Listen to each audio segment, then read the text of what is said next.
from it then, okay? So you played e4. I think you're winning. Oh, you found a good defense, okay? Knight f3, knight c6, bishop b5. What's this called?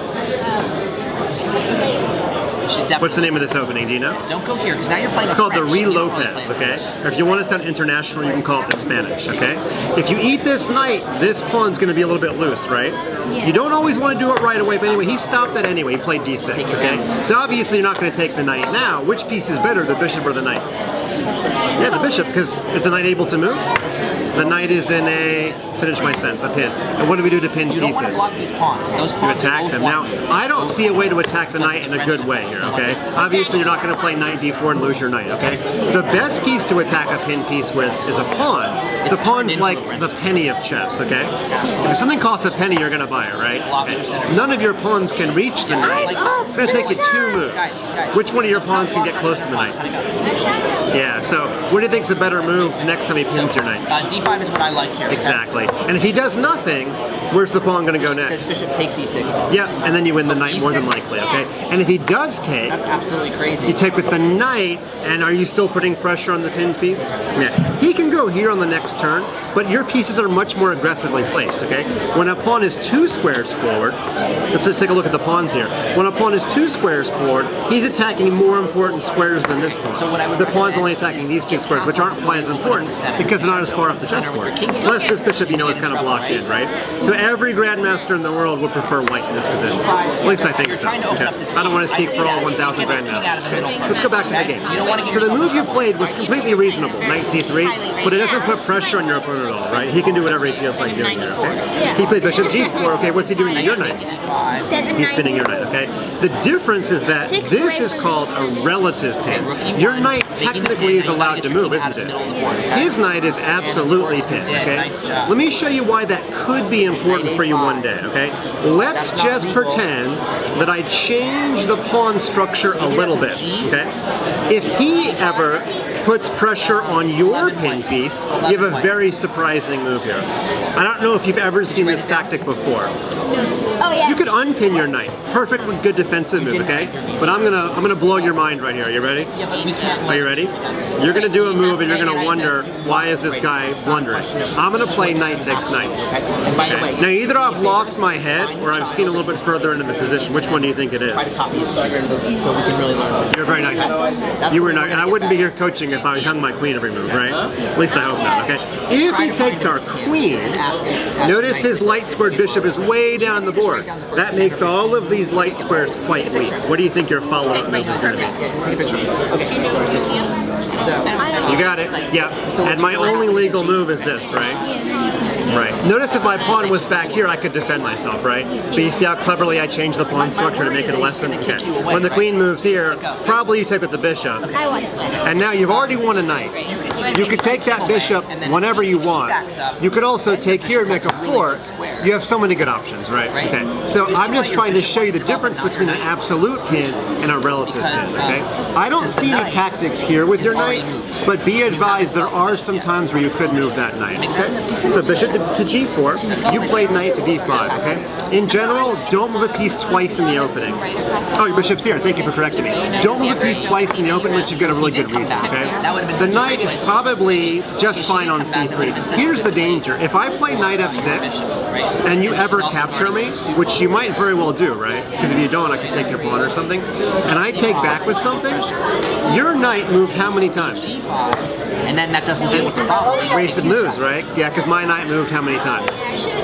Right, what's 3 minus 1? Yeah, you lost 2 moves. See how black has better development than you do? It's because we lost all those moves, okay? So try not to move piece twice in the open unless you have a spectacular reason why, okay? Alright, so you played knight to d5, very good. He played a6. He decided to run away. I probably would have done that too. The bishop's better than the knight. He played here, but he forced your bishop to a pretty good square.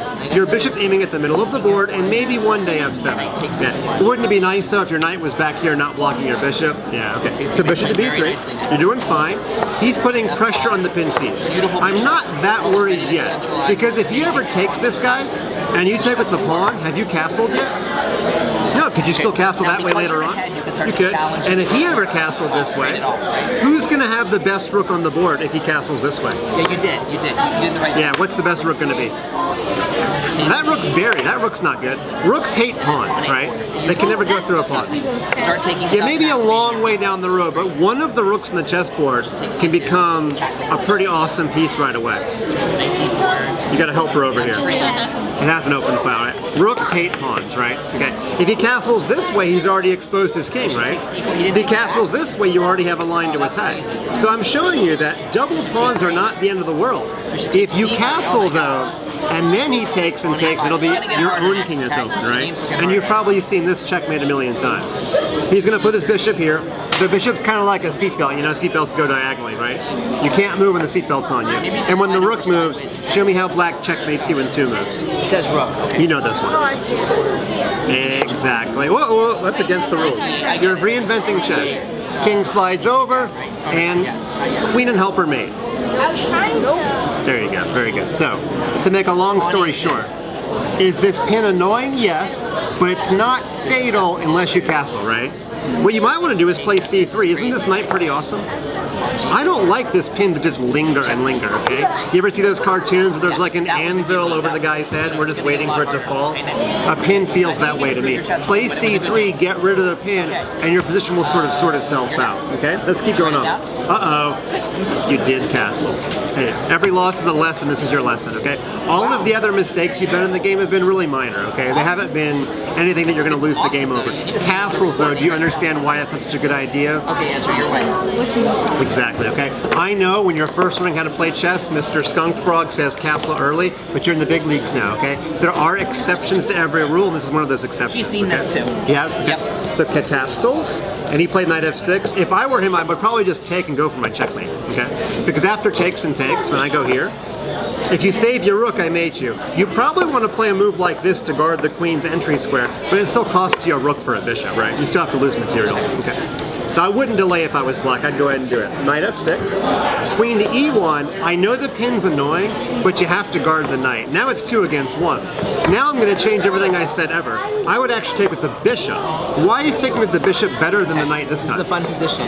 You can try to go after f7, which is what you did. Think about what would happen if you took the bishop. Now, if he tries to defend this pawn, I know. It's yeah, not good, so though. as annoying as the pin is, you have to accept the pin, okay? The queen has to guard the knight. And unbelievable. Who's luckier than you? Well, He didn't I'll take tell you, you but why he it's took good. your pawn. Now he's threatening to win. He your thought he was bishop. forking you, but he When forgot just that run bishops go away, backward. He kicks your knight, you just come right back Sometimes in chess is just waiting for your opponent to make a big mistake. This is one of those times, okay? So takes, and then he took, okay, he still opened up Now, your if you king. take the knight, the problem with it is... Okay, he can't mate with just a queen though, okay? If the queen gets all the way down there, you just take the After queen, I take right? your bishop back, He's your going to knight will bring be the trapped. knight into the game. And I'll have Okay? got Here's a little trick you can do. and I Whenever will your get king your gets knight opened later, up, and those two slide your together king will over, slide your rook over. You're as safe as you I'm can sure get. he moved his rook right now, right? But the rook Did it? guards this square, right? Here's what I haven't looked ahead. I'm just going to guess from that's years really of teaching generous of that he went here, Because obviously here, and checkmated you. she- Am I right? Yeah. Okay, that Because makes I know why his knight went to h5. Okay. All right. So Of course, you should you take played your there. bishop. He went here. Okay. That's a little bit of gonna a get slower harder, way of getting Andrew, there. okay? It's gonna get easier for you. It's gonna You get forked harder him. for You're doing great. Yeah, okay. Okay, you want a knight, you want a rook, his king's in bad shape. The game should be winning as long as you don't get checkmated, okay? And So that's we not have to fun practice care that much defense just a about little bit because here. you Let's can see how get the on game the file with your continues. rook, which you didn't It yet. says Kicked 8 it to first. g5. That's a mystery move.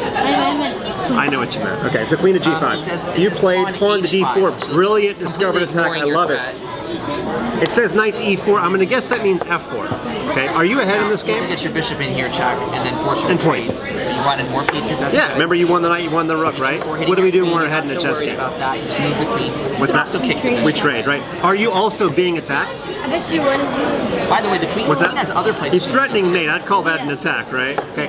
When you're being attacked, trading is also an appropriate method, okay? So sometimes in chess we have two different rules that compete with each other, right? Guidelines. But guidelines, okay? In this case, the guidelines don't compete with each other. They amplify, okay? There's two times in chess you want to trade, when you're ahead and when you're being attacked. gotta be a And little both those careful. things You are have happening one right here, safe aren't they? spot. Okay, so that gives you two reasons why we should have captured this. Okay, you could have also slid over your rook to guard the checkmate. Okay? So as Mike went here, you played here.